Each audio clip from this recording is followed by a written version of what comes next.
Fan fan के अंदर जब खुलता है फैन।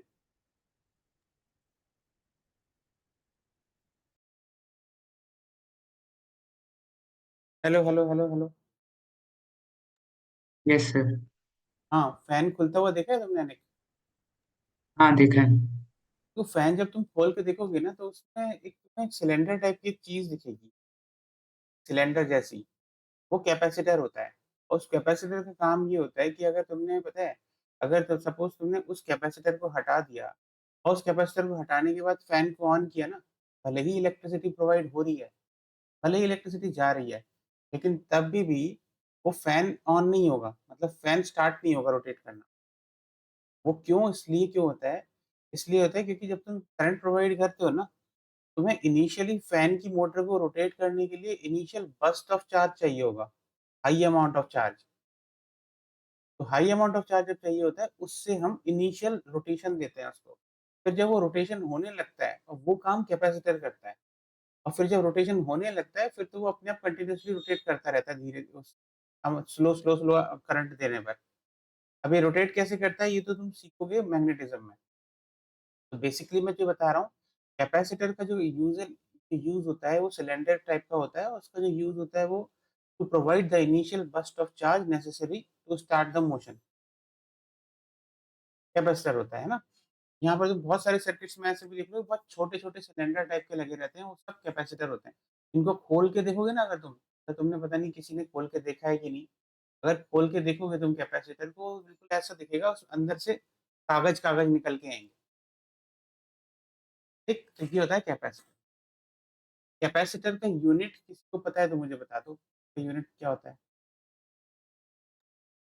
यूनिट तो फैरेड होता है। यूनिट फैराड होता है, हाँ, ठीक है। और अच्छा, इसमें देखो, इसमें क्या होता है, फैराड इसका यूनिट होता है, इसको हम एफ से रिप्रेज़ेंट करते हैं। और यूजुअली तुम देखोगे कि जब भी कैपेसिटर की वैल्यू लिखी हुई होगी ना, तो होगी 1.2 माइक्रो फैराड, या फिर कुछ ऐसे करके। माइक्रो तुम जानते हो, this is micro, and micro की वैल्यू होती है हमारे पास 10 पावर माइनस 6। करेक्ट? सिंपल चीज़ें हैं। अब देखो, सबसे पहली जो रिलेशन है हमारे कैपेसिटेंस में यूज़ होती है, अगर सपोज़ तुम्हारे पास कैपेसिटर का रिप्रेजेंटेशन भी बता देता हूँ मैं। कैपेसिटर का जो बेसिक रिप्रेजेंटेशन होता है वो ऐसा होता है कि ये है, यहाँ पे तुमने 2 पैरेलल प्लेट्स लगा दी है। अब यहाँ पर इसको हम पैरेलल प्लेट से क्यों रिप्रेजेंट करते हैं? क्योंकि एक्चुअली में जो कैपेसिटेंस तुम पढ़ने वाले हो, जो बहुत कॉमनली यूज़ होता है, वो पैरेलल प्लेट कैपेसिटर ही होता है, बहुत कॉमनली यूज़। तो इसीलिए हम यूजुअली जो रिप्रेजेंटेशन होता है कैपेसिटर का, वो पैरेलल प्लेट ही होता है। इसमें तुम ये देखोगे कि अगर कैपेसिटेंस मतलब कैपेसिटी टू होल्ड चार्ज किसी भी कैपेसिटर की अगर C है, और उसके अक्रॉस जो वोल्टेज डिफरेंस है वो अगर V है, तो उसके केस में, और इसकी दोनों प्लेट्स पर charge plus Q and minus Q है, तो उसके केस में Q is equal to CV करके एक रिलेशन होती है। ये बेसिक रिलेशन है, जैसे V is equal to IR होती है ना, रेसिस्टर ओहम्स लॉ, वैसे ही कैपेसिटर के across Q is equal to CV होता है। और ये एक मस्ट कंडीशन है कैपेसिटर के लिए, दोनों प्लेट्स पर जो चार्ज होता है ना कैपेसिटर, इक्वल एंड अपोजिट होना चाहिए। क्लियर?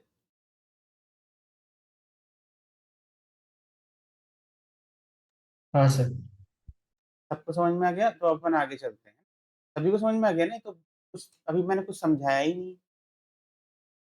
अभी सबसे पहला जो कॉन्सेप्ट जो मैं बताने वाला हूँ, वो है कैपेसिटेंस ऑफ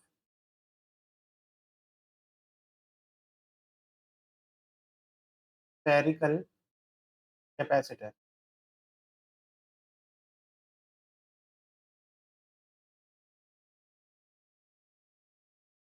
कंडीशन क्या है हमारे पास? यहाँ ना, यहाँ पर हमारे पास एक स्फीयर है, ऐसा स्फीयर, इसके ऊपर हमने चार्ज को डिस्ट्रीब्यूट कर रखा है, इस प्लस क्यू। हमें इसका कैपेसिटेंस निकालना है। तो हम इसके केस में क्या करते हैं, तो 2 पॉइंट लेते हैं ना हम, एक तो ये क्यू लेते हैं, इसका अगर इस सरफेस का जो पोटेंशियल होगा, अगर तुम निकाल सकते हो, पता है, इसके सरफेस पे पोटेंशियल कितना होगा? बताना एक बार मुझे, तुम लोगों को याद होना चाहिए। K Q by R. Very good, Q by capital R. और अब आप इस रिलेशन में यहाँ पे स्फेरिकल कैपेसिटर के इसमें ये भी लगा सकते हैं, Q is equal to capacitance निकालने के लिए, तो Q is equal to this C into K Q by R. तुम्हारे पास क्यू क्यू कैंसिल कर दो, C is equal to R by K हो जाएगा। मैं के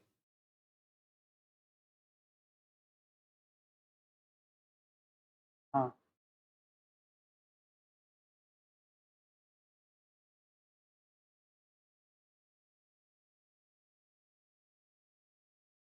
के Q by R, C is equal to R by K, और के होता है मेरा 1/4 पाई एप्सिलॉन नॉट, तो 1/4 पाई एप्सिलॉन नॉट कर दो यहाँ पे, तो यहाँ पे जो तुम्हारे पास जो वैल्यू है 4 पाई एप्सिलॉन नॉट आर।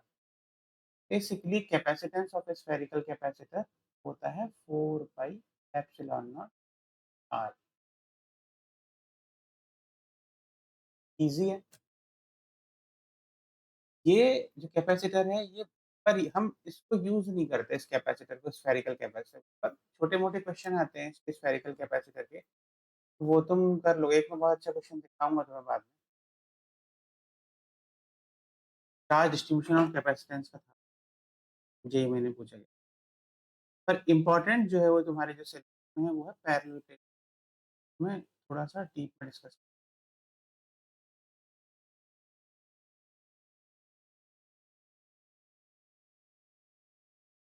अभी देखो, पैरेलल प्लेट कैपेसिटर में क्या है, यहाँ पर तुम्हारे पास दो प्लेट्स हैं, तो मैं 3D में बना रहा हूँ इस डायग्राम को, तो जो जो प्लेट्स तुम्हें दिखती है ना वो ऐसी होती हैं एक्चुअली।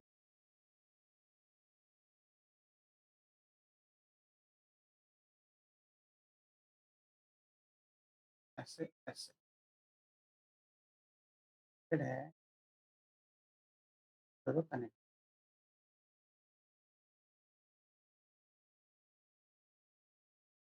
कर लेते हैं।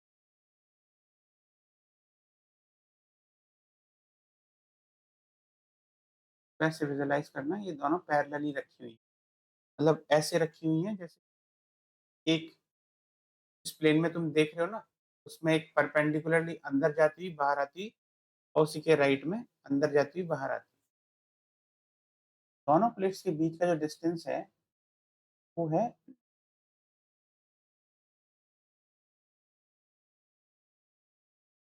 अभी दिया क्या हुआ है, ये है हमारी पॉजिटिव वाली प्लेट, पर एक्चुअली में इन लोगों ने ये बोला हुआ है कि there is uniform charge density sigma plus sigma, इस वाली प्लेट के ऊपर वही negative charge density minus sigma. Charge density तो समझते हो तुम लोग, sigma is equal to total charge, अगर मैं इस पे बोलता क्यू है, तो क्यू बाई डिवाइडेड बाई इसका एरिया इज सिग्मा, है ना। दोनों का एरिया सेम है, और बहुत इंपॉर्टेंट है कि दोनों का जो एरिया होना चाहिए ना बिल्कुल सेम होना चाहिए, क्योंकि तुम बाद में देखोगे अगर एरिया डिफरेंट है ना तो एक प्लेट से तुम कैपेसिटर नहीं बना सकते। करेक्ट। अब सबसे पहला क्वेश्चन कैपेसिटेंस निकालने के लिए ये होता है, ये बनता है, जो कि यूपीएससी में भी कई बार पूछा गया है। क्वेश्चन ये बनता है कि in this case what is the electric field in three regions. एक तो ये वाला रीजन बताओ, ये इसको मैंने फर्स्ट रीजन बोल दिया, ये बीच वाला इन दोनों के प्लेट्स के सेकंड रीजन हो गया, और ये जो हो गया ये थर्ड रीजन हो गया। अब तुम लोग सोच के बताओ, क्योंकि तुम लोगों को ये तो पता होगा कि electric field on two sides of charge carrying plate क्या होती है,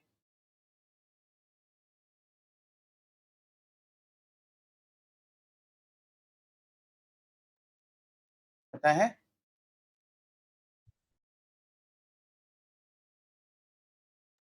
हाँ जब सर। बीच में सिग्मा बाय एप्सिलॉन नॉट है। नहीं, पहले इसका इसका आंसर दो मुझे, कि जब कोई भी एक प्लेट होती है जिसमें ये ऐसे करके चार्ज डिस्ट्रीब्यूशन होता है, उसमें इलेक्ट्रिक फील्ड क्या होती है राइट साइड में और left side. Sigma by two epsilon naught. Anik तुम्हें ये पता है?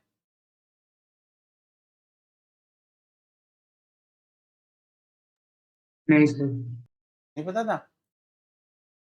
ये एक्चुअली तुम वीडियो देखोगे तो समझ में आ जाएगा। ये एक्चुअली में हम ऐसे निकालते हैं, ये ना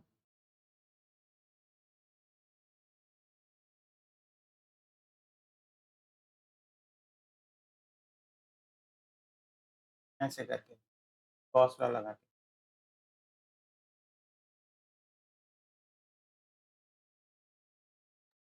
ठीक है सर। है ना? ये शायद तुम्हें याद भी होगा। इसमें शीट में अपन क्या करते हैं ना, इसमें एक ऐसा एरिया ऐसा कवर करते हैं, कुछ लोग है ना दिखाने के लिए वो भी करते हैं, सिलेंड्रिकल सरफेस भी लेते हैं। तो उसमें क्या होगा, एक बार तुम एक काम करना, देखो अभी तुम्हारे पास फिजिक्स इस क्लास के बाद तुम्हारे पास टाइम रहेगा, ठीक है? तो तुम उस वो जो वीडियोस जो मैंने बताए ना इलेक्ट्रिक फील्ड और उसके, वो सब देख डालना तुम। तुम्हें एक्चुअली ये फील्ड वगैरह कैसे कैलकुलेट हुआ है वो तुम्हें समझ में आ जाएगा। ठीक है। तो ये गॉस लॉ का एप्लीकेशन, अभी के लिए बस तुम इतना याद रखो कि जो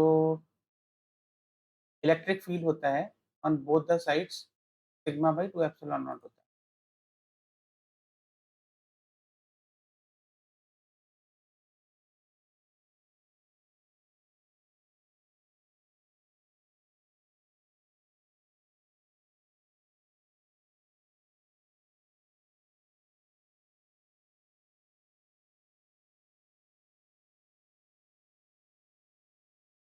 तो अभी क्या होगा देखो, हाँ, अब बताओ मुझे कि किस-किस रीजन में क्या-क्या होगा? ये बताना क्या बता रहे थे तुम? ईच वाले रीजन में सिग्मा बाई एप्सिलॉन नॉट होगा, यस सर। राइट वाले रीजन में? सर बाय 2 हाँ, माइनस 0 हाँ, लेफ्ट में? उसमें भी 0। हाँ, क्यों? Yes sir, good question. उनके बीच में कोई मतलब चार्ज एग्जिस्ट नहीं करता ना। नहीं, नहीं, नहीं। ये माइनस उसने युग ने बोल दिया था कुछ कुछ, ये समझाया नहीं गया होगा ना तुमको। तो सोचो, देखो पता है क्यों? माइनस तुम्हें भी नहीं पता ना ये, चार्ज एग्जिस्ट नहीं नहीं। कर ऐसा नहीं है देखो, अगर तुम ये मैं ऐसे रिप्रेजेंट कर रहा हूँ, जैसे नेगेटिव वाली जो प्लेट है, नेगेटिव प्लेट की वजह से राइट में जो इलेक्ट्रिक फील्ड होगी ई माइनस, ई माइनस बता देता हूँ उसको, E minus is equal to sigma by 2 epsilon naught होगी और उसका डायरेक्शन क्या होगा? अंदर की तरफ आता होगा।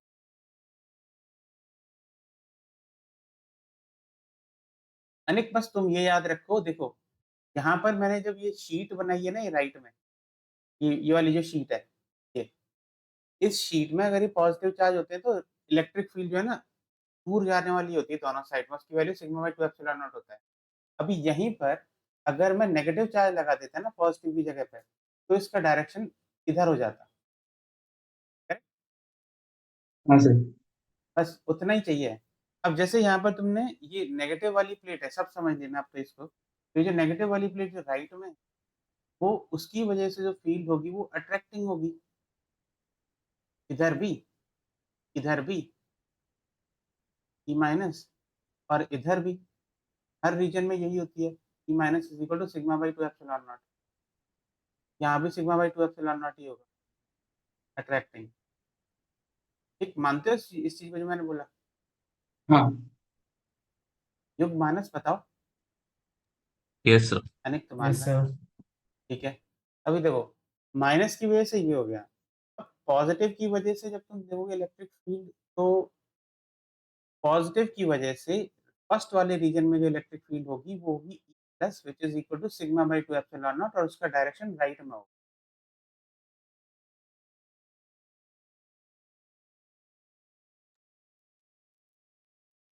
चाहे वो ये वाला रीजन ले लो, चाहे सेकंड वाले रीजन में अगर तुम ई प्लस लोगे, तो वो भी सिग्मा बाई 2 एप्सिलॉन नॉट होगा राइट डायरेक्शन में। और लेफ्ट वाले थर्ड वाले उसमें रीजन में ये ई प्लस होगा लेफ्ट की तरफ, सिग्मा बाई 2 एप्सिलॉन नॉट। ये थोड़ा मुझे एनालाइज़ करके बताओ कि मैं करेक्ट बोल रहा हूँ कि नहीं?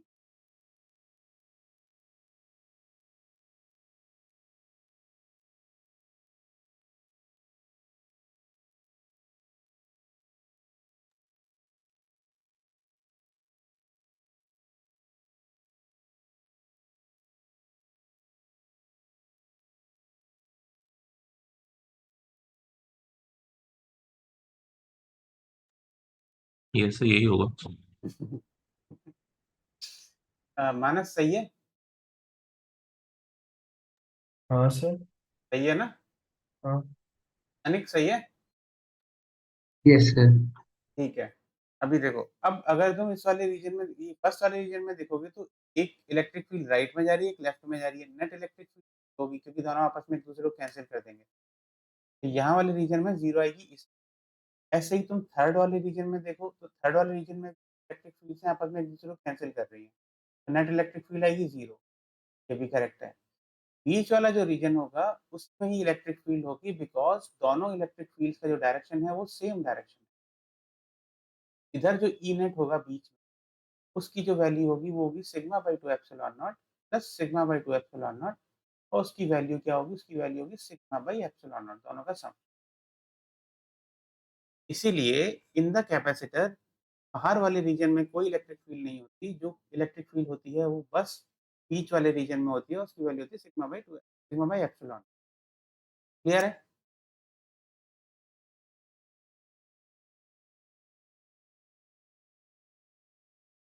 है ना? क्लियर है एकदम।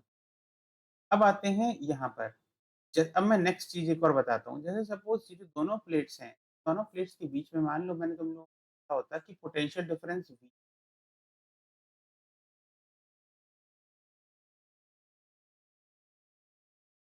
तो मुझे थोड़ा सोच के बताओ what will be the relation between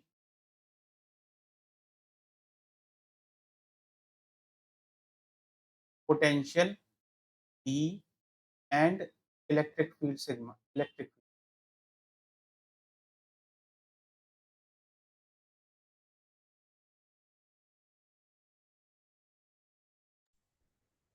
मतलब सर इससे कोई नया रिलेशन आएगा या फिर वो पुराना वाला बताना है, v is equal to E dot D are?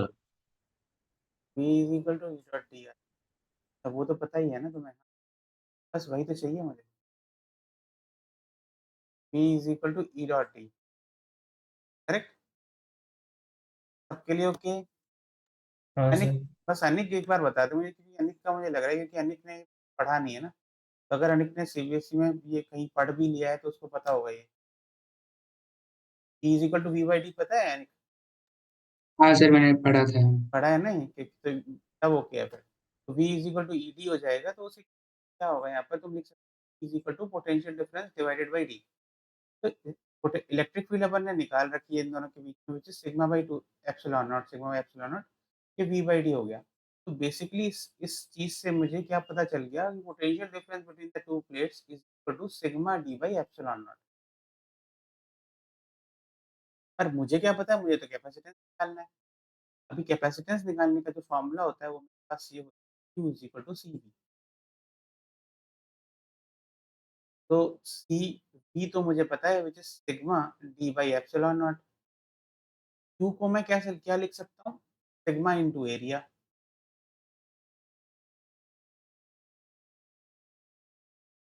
तो सिग्मा सिग्मा कैंसल कर दो, हमारे पास कैपेसिटेंस की वैल्यू आ जाएगी epsilon naught A by D.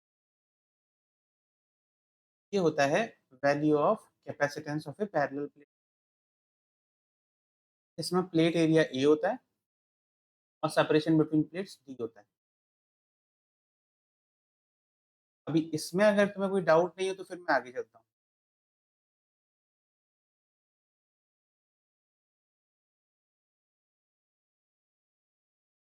Doubt नहीं है तो बताओ मुझे नहीं है सर डाउट। नहीं है सर। नहीं है ना?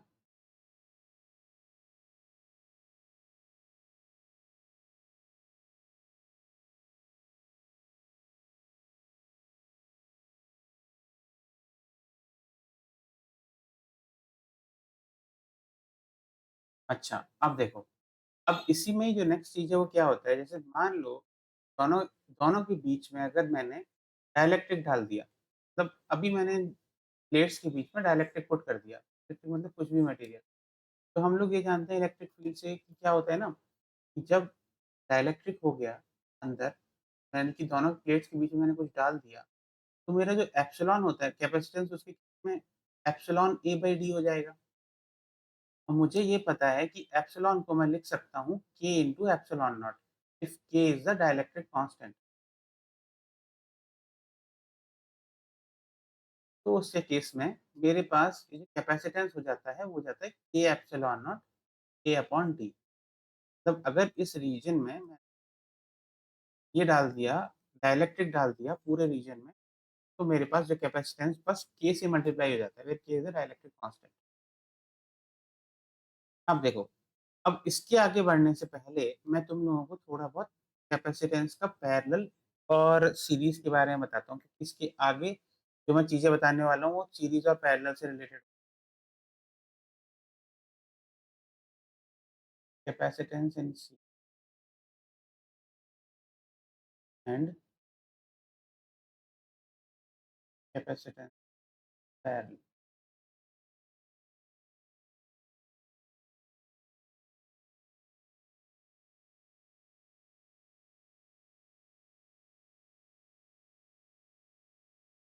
देखो, यहाँ पर क्या है, पहले मैं डिस्कस कर रहा हूँ सीरीज़ का केस।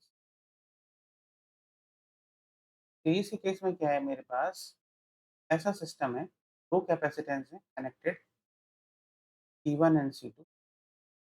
मुझे क्या करना है, मुझे इन दोनों का इक्विवेलेंट कैपेसिटेंस निकालना है। तुम लोगों को थोड़ी बहुत नॉलेज है कि करंट इलेक्ट्रिसिटी छोटी क्लासेस से, कि जो हाँ सर। सीरीज़ हाँ में। सर। हाँ, बताओ क्या होता है? तो भी बताओ हाँ, सीरीज़ में। सीरीज में are equivalent is R1 plus R2। ना, नो, मैंने आर नहीं पूछा, मैं और बेसिक पे जा रहा हूँ। सीरीज़ में क्या सेम रहता है, क्या डिफर करता है? करंट सेम चार्ज रहता सेम है। रहता है, current current same potential same भी रहता डिफरेंट है। रहता है। और वेलोसिटी डिफरेंट रहता है सर, वेलोसिटी नहीं, वोल्टेज डिफरेंट रहता है। हाँ, युग सही बोल रहा है। Yes sir. हाँ, तो ये सेम रहता है, I same, V different, constant, V velocity, V voltage होता है। मतलब कि जब ये जाएगा ना यहाँ से सीरीज में, तो एक करंट दोनों से सेम पास होगा। करंट का मतलब क्या होगा देखो, और वोल्टेज दोनों से डिफरेंट डिफरेंट पास होगा। पर अगर हम ये जानते हैं कि I is equal to dq by dt होता है। अगर I सेम जा रहा है तो इसका मतलब चार्ज भी सेम इंड्यूस होंगे। तो इस कैपेसिटेंस पर जो चार्ज इंड्यूस होगा प्लस क्यू माइनस क्यू, वही चार्ज इस पर भी इंड्यूस होगा। Okay, because I is equal to Q by T. I same है तो क्यू भी सेम होगा। अभी देखो, अब यहाँ पर मैं क्या करूँगा, मेरे पास करंट सेम है, मैं यहाँ पर लिख सकता हूँ कि Q by C one is equal to V one and Q by C two is equal to V two. यहाँ पर देखो, ये जो नीचे वाला जो सीक्वेलेंट मैंने लिखा है, इसमें जो नेट वोल्टेज डिफरेंस होगा वो V1 प्लस V2 होगा, दोनों का सम।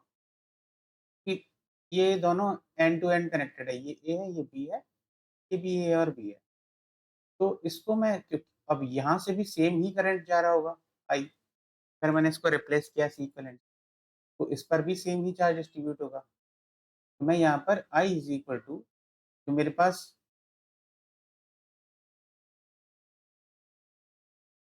यहाँ पर इसमें मैं लिख सकता हूँ Q is equal to C equivalent into V1 plus V2। तो ये मेरी सेकंड रिलेशन हो गई, ये मेरी फर्स्ट रिलेशन। इससे मैं ये लिख सकता हूँ कि Q by C equivalent equal to V1 plus V2, और यहाँ पे V1 और V2 की जो वैल्यू है मैं डाल दूंगा ऊपर से। Q by C equivalent is equal to, मेरे पास आएगा Q by C1 plus Q by C2। Q Q cancel कर दो, तुम्हारे पास आएगा 1 by C equivalent is equal to 1 by C1 plus 1 by C2। ये जो प्रोसीजर जो मैंने किया, ये बहुत इंपॉर्टेंट था, ये जिससे कि तुम करंट इलेक्ट्रिसिटी के क्वेश्चन भी आराम से कर लो। याद रखने वाली चीज क्या है, जब तुम करंट इलेक्ट्रिसिटी करोगे ना, करंट इलेक्ट्रिसिटी जब रेसिस्टेंस सीरीज में होते हैं, अगर यहाँ पर रेसिस्टेंस सीरीज में होते हैं ना, R1 और R2, तो उसके केस में जो हमारा जो R इक्विवेलेंट आता है वो आता है R1 प्लस R2। और जब कैपेसिटेंस सीरीज में होते हैं, तो पैरेलल वाला जो रिजल्ट आता है ना रेजिस्टेंस का, वो रिजल्ट सीरीज का होता है। बस ये याद रखना है तुम्हें। कैपेसिटेंस का जो रिजल्ट है सीरीज का, वो पैरेलल का बन जाएगा रेजिस्टर का, और जो कैपेसिटेंस का जो पैरेलल का रिजल्ट होगा, वो तुम्हारा सीरीज का वो बन जाएगा रिजल्ट। ठीक है।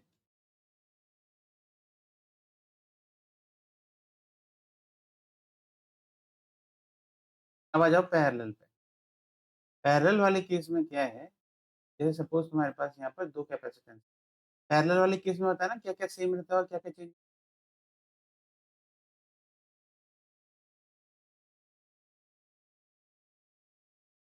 बोलो, क्यों, तुम बताओ क्यों है।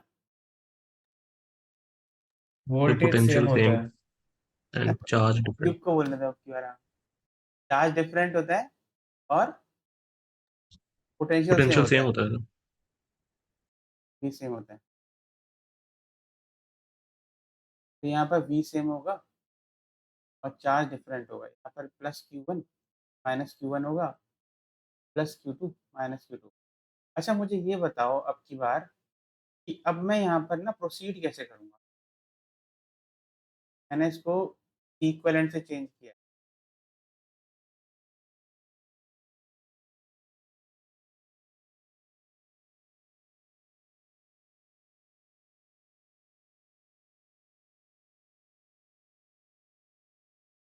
बताओ अब मैं यहाँ पे प्रोसीड कैसे करूँगा।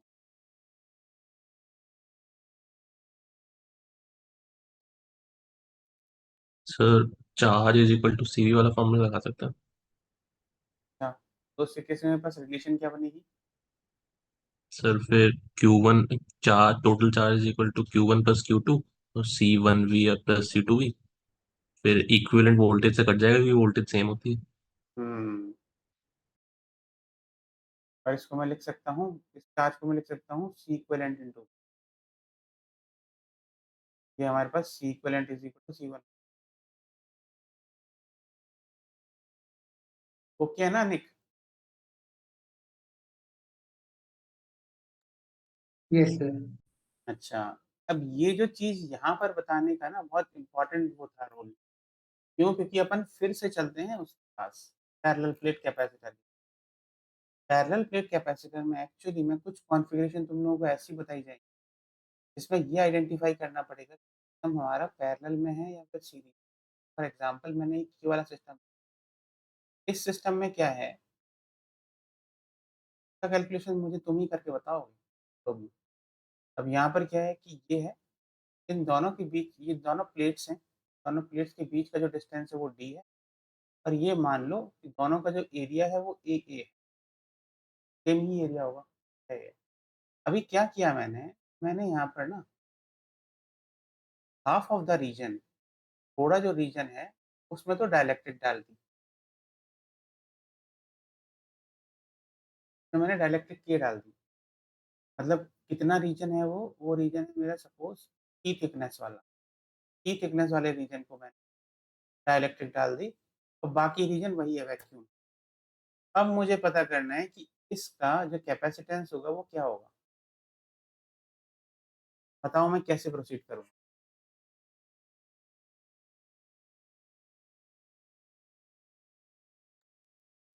सर, तो अभी ना पहले हमको उस पार्ट का पहले हमको ये कैपेसिटेंस फाइंड आउट करना है। कौन से वाले तो पार्ट का, कैसे कैपेसिटेंस वाले पहले का, क्या बोलते हैं हमारा डाइलेक्ट्रिक वाले का। डाइलेक्ट्रिक वाला। तो बेसिकली डिस्टेंस होगा उसका टी है ना। तो उसका distance, so it will be K epsilon naught A by T. क्या। और रेस्ट ऑफ द पार्ट का आएगा E epsilon naught, sorry epsilon naught A by D minus T आ जाएगा। ठीक है। अ, फिर अभी अभी इसको ना कंसिडर करते हैं। कंसिडर करते हैं तो इन दोनों के बीच में ना ये सीरीज में है। हाँ, क्योंकि एंड टू एंड तो कनेक्टेड है। हाँ, तो अभी C1 1/C1 ऐसे ऐसे करना है। 1/C equivalent equal to 1/C1 plus 1/C2। Very good. तो फाइनली इक्वेशन कैसा आएगा? It will be epsilon naught A by D minus T plus T by K. Okay, ये सबको क्लियर है?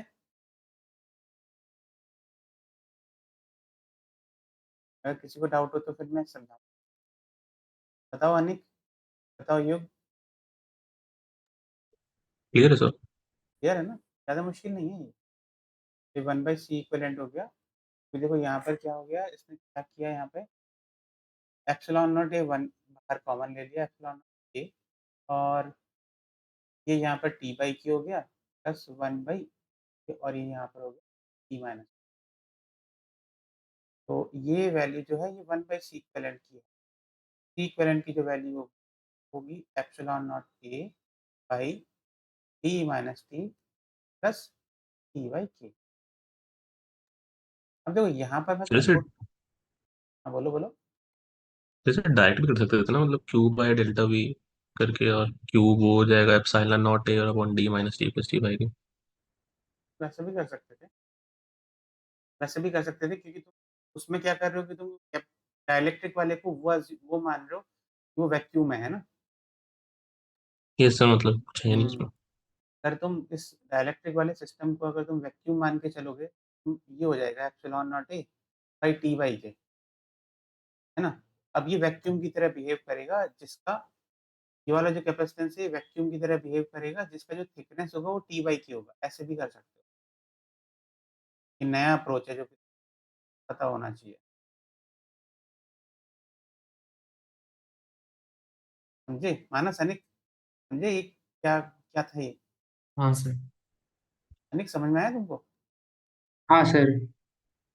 तो ऐसे तुम बताए जब भी कन्वीनियंस के हिसाब से यहाँ पर ये भी कर सकते हो कि जब भी कोई डाइलेक्ट्रिक तुम्हारे पास है तो उस डाइलेक्ट्रिक को तुम वैक्यूम में अगर कन्वर्ट करोगे तो उसमें बस ये जो डाइलेक्ट्रिक का जो कांस्टेंट है वो डिवाइड कर दो, डिस्टेंस डिस्टेंस उतना चेंज हो जाए।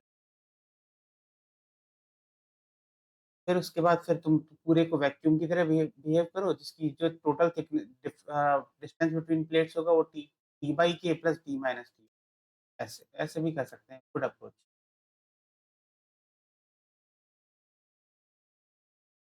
अच्छा, इसके बाद अब देखो, ये है सीरीज वाला केस। अब मैं दूसरे वाले केस पे आता हूँ, पैरेलल वाले। पैरेलल वाला केस तुमको कैसे दिखेगा? ऐसा, और प्लेट्स हैं, पर इसमें तुम्हें एक चीज़ ध्यान रखनी पड़ेगी, बहुत इंपॉर्टेंट। देखो, जैसे मैंने सपोज़ इसको बोला कि मेरे पास मैंने बीच से नहीं काटा है, यूजुअली बीच से देते हैं लोग। तो इसका जो रीजन है ये K1 है, ये नीचे वाला K2 है। दोनों के बीच में जो डिस्टेंस है वो D है।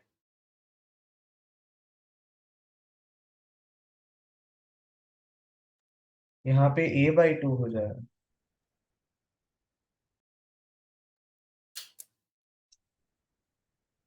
Sir epsilon naught A by two D upon K into whole k1 plus k2।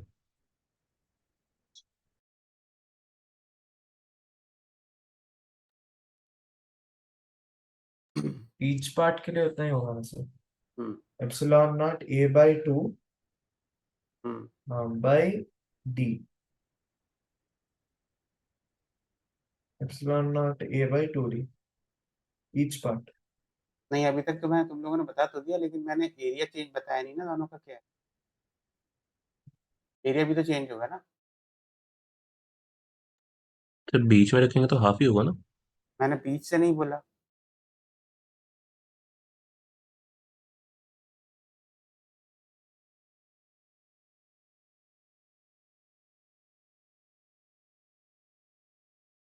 तो बीच वाले का नहीं, बीच बीच हाँ, अगर बीच में होता तो उस केस में हाफ होता। अभी तुम्हारे पास क्या है कि ये एंड टू एंड कनेक्टेड है, पैरेलल है। तुम मुझे ये बताओ कि C1 की वैल्यू और C2 की वैल्यू इंडिविजुअल, एरिया अलग-अलग में। Epsilon not a1 by k1 पहले वाला। Epsilon naught a2 by k2। गलत बता रहे हो। क्यों? K1 एप्सिलॉन नॉट A/D होगा ना, 1/D होगा। K को नीचे हाँ क्यों हाँ। डिवाइड कर रहे हो? और C2 है K2 एप्सिलॉन नॉट बढ़ेगी सर। K2/D, है ना? है ना? तो जो नेट ये ओके है ना सबका?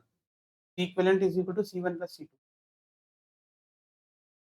पैरेलल में। हाँ सर, पैरेलल में।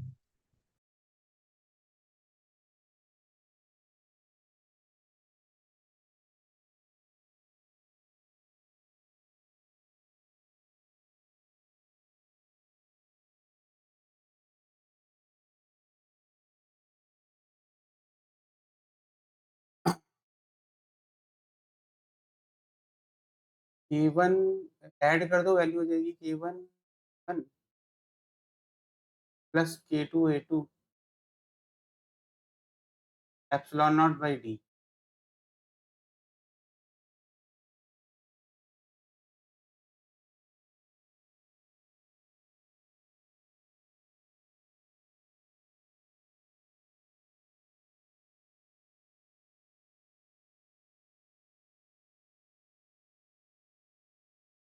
अब मैं तुम्हें एक और क्वेश्चन देता हूँ। पैरेलल वाला केस देख लिया, ये देख लिया। अब देखो इसमें ना एक और टाइप का क्वेश्चन आता है, वो है जैसे सपोज तुमको बहुत कॉम्प्लेक्स, थोड़ा सा कॉम्प्लेक्स टाइप का सिस्टम दे दिया, इसमें सीरीज और पैरेलल दोनों है। इसका मुझे ये बताना कि इसका जो नेट कैपेसिटेंस क्या आएगा।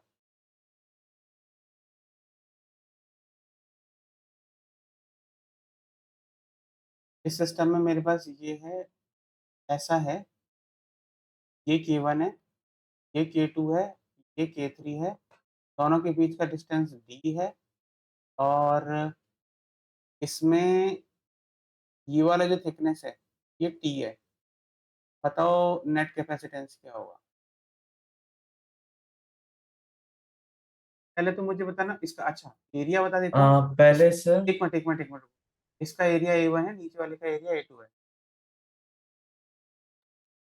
तो पहले क्या होगा, हमारा जो ऊपर वाला है ना वो सीरीज में है, तो उसका पहले हम लोग सी इक्वलेंट निकालेंगे, हुँ, और फिर और फिर ऊपर वाला और नीचे वाला दोनों का पैरेलल में निकाल लेंगे। तो बेसिकली पहला वाला आएगा लाइक फॉर K1, हुँ। ऐसा आएगा K1 epsilon naught A by T. A1 C1 epsilon not A1 by T, हाँ ठीक है। हाँ, सेकंड वाला आएगा K2 epsilon not A1 by D minus T. है। तो अभी उसको हमको इसमें कन्वर्ट करना है, और मतलब C3, कन्वर्ट नहीं, C3 C3 आएगा K epsilon naught K3 epsilon naught, K3 epsilon naught A2 by D. हाँ, अभी वो दोनों ऐसे आएंगे, मतलब अभी for instance the C equivalent ऐसे आएगा, 1/C इक्वलेंट इक्वल्स टू, ये इन दोनों का आएगा, इन दोनों C1 1/C1 प्लस 1/C2, हमको एक वैल्यू आएगा, उसको पैरेलल, उसको like you have to get it as if it is considered to be a C4, तो हुँ, C4 plus C3 will give the net capacitance. हुँ, ठीक है।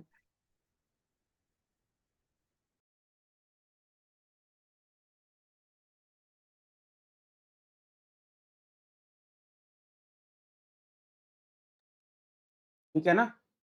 ऊपर वाले का C1 C2 by C1 plus C2 होगा, इक्विवेलेंट ऊपर वाले दोनों का, और इससे तुम C3 को ऐड कर दोगे, तुम्हारा सीक्वेंस। तो मैं आंसर बताऊं? हाँ, बताओ। ऐसे पूरा सॉल्व नहीं किया है, लेकिन वो आ गई है, जैसे ऐसे भी माइनस ने बताया था। ये एक बार चेक कर लीजिए। Epsilon not A1 upon D minus D by K1 minus D by K2 plus K3 epsilon naught A2 by D. हाँ, सही तो है। ठीक है ना? तो समझ गए ना तुम लोग अब अच्छे से कि अगर इस तरह का कॉम्प्लेक्स सिस्टम अगर तुम लोगों को दिया जाता है तो सीरीज पैरेलल ऐसे करके कैसे निकालना होता है, यानी ये है ना हाँ सब। हुँ, ठीक है। अभी देखो ये हो गया। मैं तुम्हें एक क्वेश्चन देता हूँ जो कि एक्चुअली मेंस में पूछा गया था। अब तुम लोगों को ये ईज़ी लगेगा एक्चुअली।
तो ये सी ऑप्शन है ना? इसका ऑप्शन नहीं।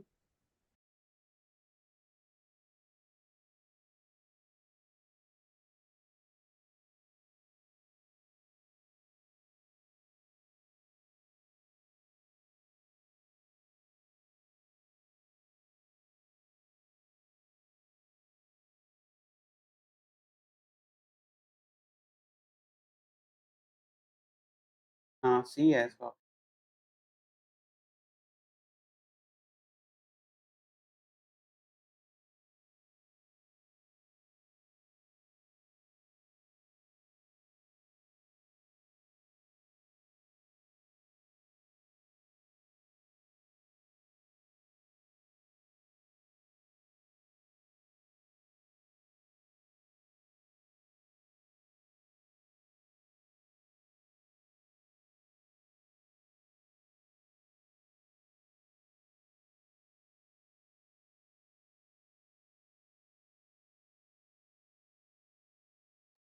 सर आप एक्सप्लेन कर सकते हो? मेरा 9 नहीं आ रहा सी में। तो इसमें है क्या ना, two identical parallel plates, capacitor of capacitance.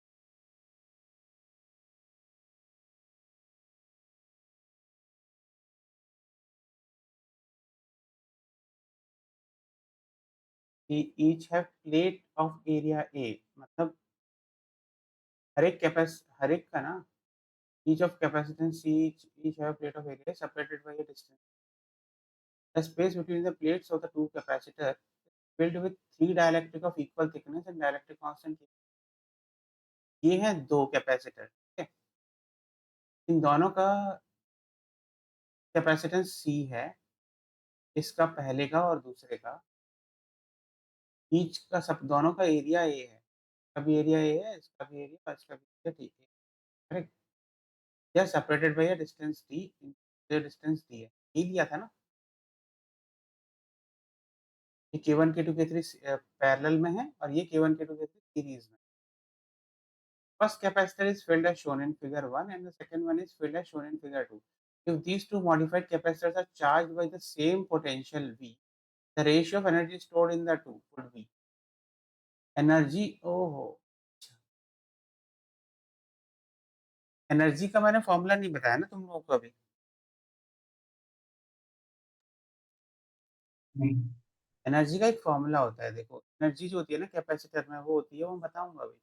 वो तीन तरीके से निकाली जाती है, हाफ सी वी स्क्वायर होता है एक, और एक Q square by two C होता है, और एक और होता है half Q into V, correct. अभी यहाँ पर ना, यहाँ पर जो मैं यूज करने वाला हूँ एनर्जी का फॉर्मूला, वो यूज करने वाला हूँ, ये कैसे आता है ये भी बता दूंगा तुमको। ये कैसे कैसे ये कैसे आने वाला है, मतलब ये कौन सा फॉर्मूला मैं यूज करने वाला हूँ, वो ये वाला यूज कर, हाफ सी वी, ठीक।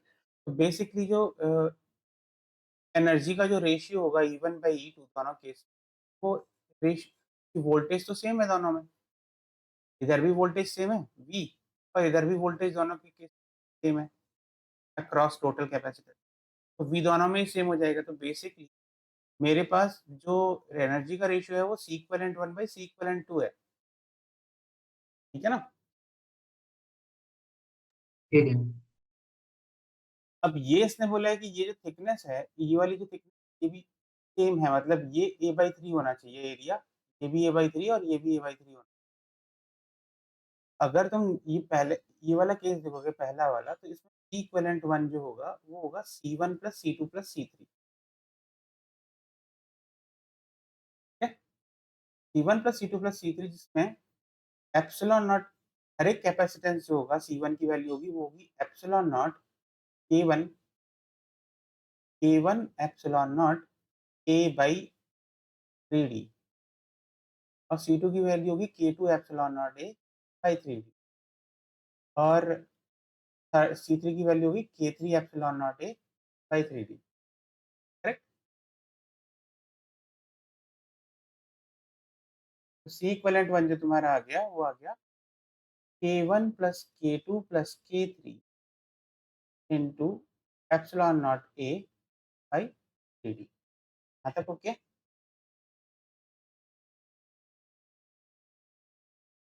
Yes sir. अभी दूसरे वाले केस में अगर तुम निकालोगे तो यहाँ पर एरिया सेम है हर एक कैपेसिटर के अक्रॉस, पर ये डिफरेंट है, ये d/3 है, ये भी d/3 है और ये भी d/3 है। तो उस केस में क्या हो जाएगा कि अगर तुम C1 की वैल्यू निकालोगे इसे केस 2 वाला जो बता रहा हूँ मैं, इसमें जो C1 आएगा वो आएगा K1 epsilon naught A by d/3, यानी कि 3K1 epsilon naught A by d। Similarly C2 की जो वैल्यू होगी वो होगी 3K2 epsilon naught A by d, और C3 की जो वैल्यू होगी वो भी होगी 3K3 epsilon naught A by d। Correct. C equivalent क्या होगा मेरा यहाँ पर 1 by C equivalent 1 by C plus 1 by C two plus 1 by C three, ये तीनों सीरीज में है। तो 1 बाई सी इक्विवेलेंट की वैल्यू मेरे पास आ गई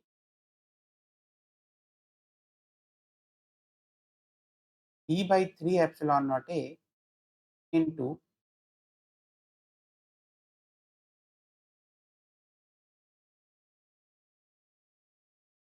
1 by K1 plus 1 by K2 plus 1 by K3।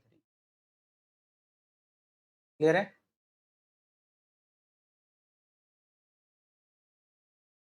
Which is actually अगर तुम निकालो तो ये आएगा K2 K3 plus K1 K3 plus K1 K2 divided by K1 K 1 by C equivalent आया है। तो सी इक्विवेलेंट की जो वैल्यू बहुत डिटेल में सॉल्व करके बता रहा हूँ मैं। इक्विवेलेंट की वैल्यू हो जाएगी 3 epsilon naught a by D into K1 K2 K3 by K1 K2 plus K2 K3 plus K3 K1। ठीक, हाँ सर। दोनों को डिवाइड कर दो क्योंकि तुम्हारा एनर्जी का रेशियो यही है। दोनों को डिवाइड करोगे तो तुम्हारे पास ये आएगा K1 plus K2 plus K3 into epsilon naught a by 3d divided by 3 epsilon naught a by d into K1 K2 K3 divided by K1 K2 plus K2 K3 plus K3 K1। मैं cancel कर दो epsilon naught a by d, epsilon 9 आ जाएगा तुम्हारा E1 by E2 equal to E2 by E1 निकाला है लगता है। Answer reverse में आ रहा है मानस। रिवर्स रिवर्स ही है सर। हाँ 9 K1 K2 K3 नीचे आना है। हम्म, K1 plus K2 plus K3 मेरा आंसर आ रहा है K1 plus K2 plus K3। उन्होंने शायद ना E2/E1 वाला आंसर लिख दिया है। हाँ हाँ, ये मिस्टेक किया into K1 K2 plus K2 K3 plus K3 K1 divided by 9 K1 K।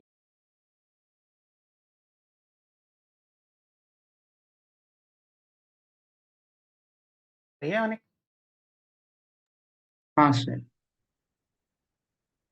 ऐसा हो गया। इसमें E2/E1 निकालना था। हाँ इसमें E2 बाई E1 निकालना था, एक्चुअली गलत निकाल दिया है।